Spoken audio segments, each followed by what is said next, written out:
Denise,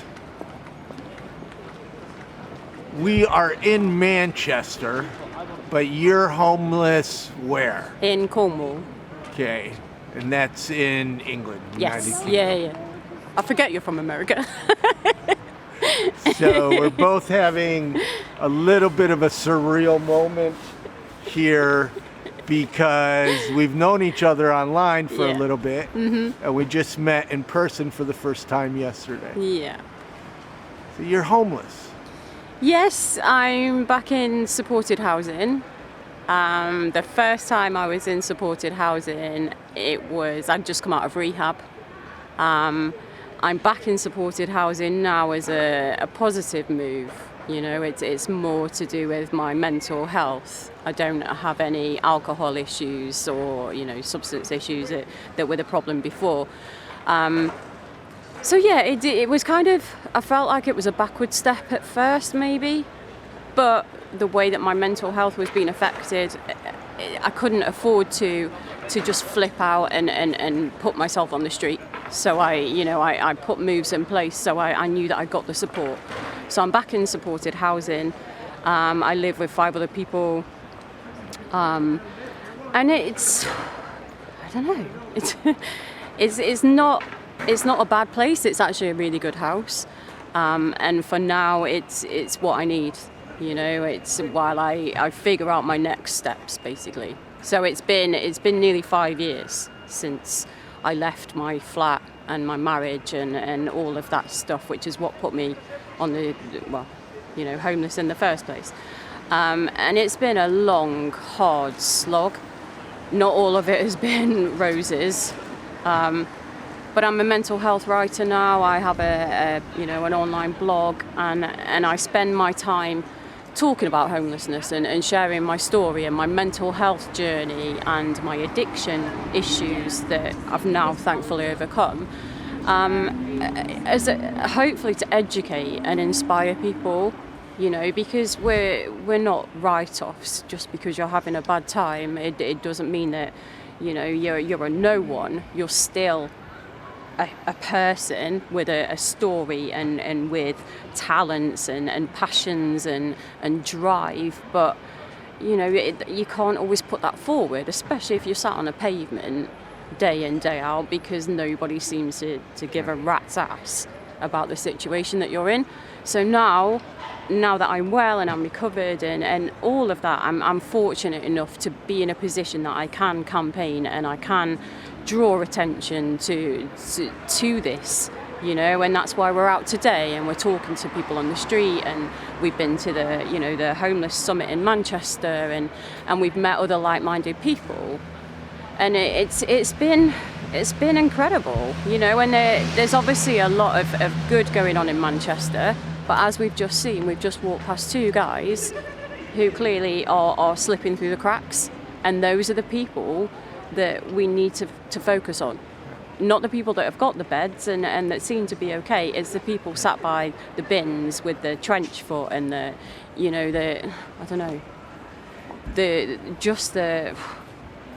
lack of hope that anybody actually gives a shit. So you've been homeless 5 years? Yeah, coming up for 5. And how we first connected is because you were writing about drinking and bad relationships and sofa surfing, which we call couch surfing in the States. Okay, and struggling through not having a permanent residence as a woman. Could you tell me about that? Yeah, it was terrifying, and one of the things that I talked about yesterday was how quickly you adapt to a bad situation, and abnormal becomes normal. And you wake up on a sofa and you're reaching for a can and everything's messy, but you can't remember back to normality because this is your normality now. Things have shifted so quickly and so far that you're slipping further and further into this abyss of depression and hopelessness, and you're surrounded by people that aren't necessarily good people. You know, there are people when they can see you've got nothing left to give of yourself, they will still try and pick your bones. And that was what it was like for me as a woman. You know, I had some nasty encounters with some not very pleasant people. And thankfully, you know, I'm here and I'm in a completely different place now. But it was shocking, and it was more luck than judgment.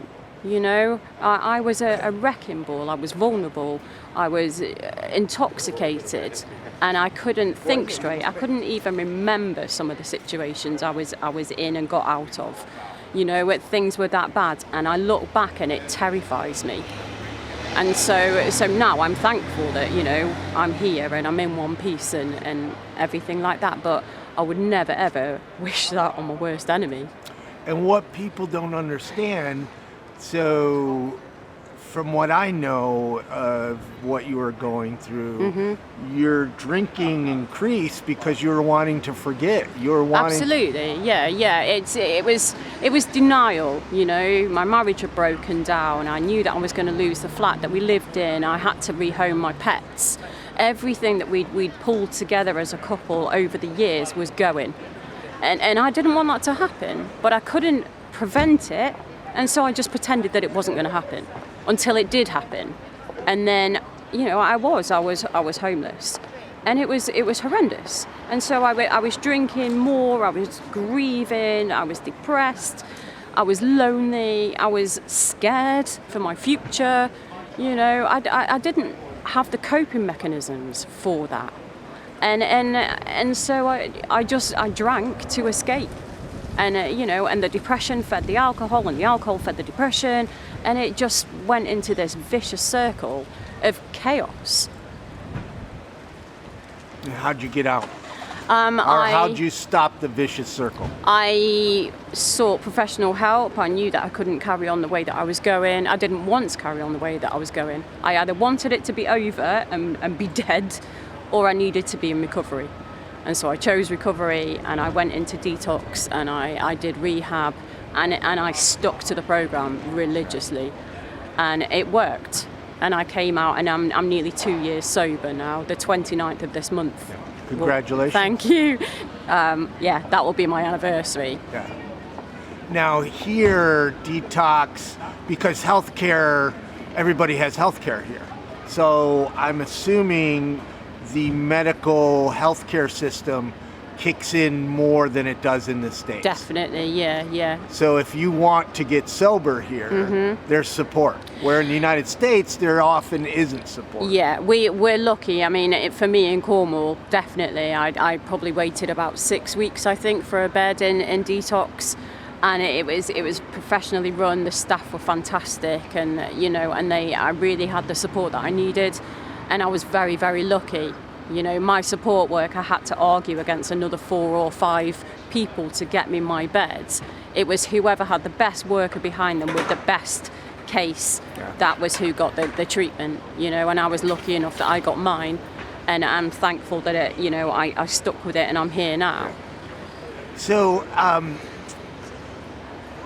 a lot of women go through what you went through, and they don't talk about it. Understandably. Yeah. What gave you the courage to start writing about it and to start blogging about it? A friend encouraged me to write because she knew that I was struggling in my head. You know, I was newly sober. I was living in a hostel. Again, it was a new environment, and I was very unsettled and very insecure. And she encouraged me to write, to kind of just get what was in my head out there. And so I did, and I started to enjoy it, and then I joined Twitter. I had a little website, and I started to post the things that I'd written, and then people were reading my work, and that was encouraging, and it inspired me to write more, and then more people read my work, and it just kind of grew from there. And then I just thought, you know what, I'm not ashamed of the journey that I've been on.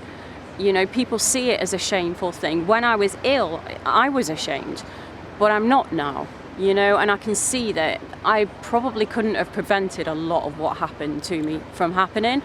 And so now I've spun that around, and I've turned it into a good thing, And I write about my addiction, I write about my depression, I write about homelessness, I write about bad men, I write about everything that I think is relevant to show other people that, one, this stuff happens, two, you can get out of it, and three, you can turn it around and leave it behind.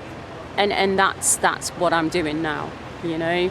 And the reason that there's shame around all this is because there's so much stigma. Yes. So it's a personal choice. Not everybody is going to feel comfortable about writing and being public about their mental illness or homelessness. Yeah.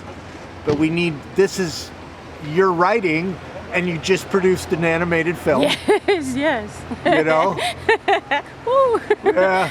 And you're homeless. Yeah. You're still... But this is another thing. It's like, you know, all of this creativity. I used to drink to think that I needed that if I was going to, you know, try and focus my thought patterns. But it was just dumbing me down, you know? And now that I don't drink, all the creativity and things are there, and I never knew I had them, you know, and now I'm embracing them, and I'm learning new things about myself. And, you know, I write, I blog, I podcast, I've made a film, I am a conversationalist. This was unheard of 2 years ago. I couldn't string a sentence together. And now, you know, I'm shouting from the rooftops, look at where I am. What would you say to other women that might be going through the same thing, that might be seeing this? I would say, you know, have a bit of faith in yourself and have a bit of self-respect, because the lack of self-respect and self-worth was what was keeping me in a bad place.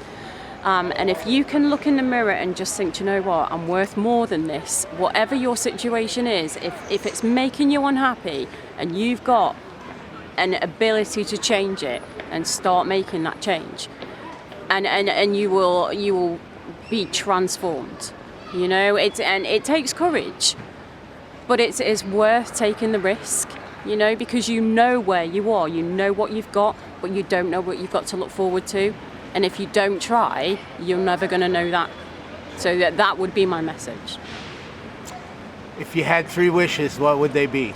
If I had 3 wishes, I would... Wait, since you know did you prepare for this? No, I didn't actually, but I just thought, I know this question. If I had 3 wishes, I would definitely change the fortunes of those 2 men that we've just spoken to, because that was heartbreaking on both counts. And my 3rd wish would be that everybody could just show a bit of compassion, you know, and just reconnect as human beings. You know, we're so caught in social media and our phones and what we read and what we see on the TV, we lose track of what is actually in front of our face. And if you can just pay attention and just think, you know what, instead of just walking past and thinking, oh, I can't do anything, what if you could? You know, what if you just say hi and you just make somebody's day? It can be that simple. So yeah, they would be my 3 wishes. Yeah. Well, thank you very much for talking to me. No, thank you, Mark.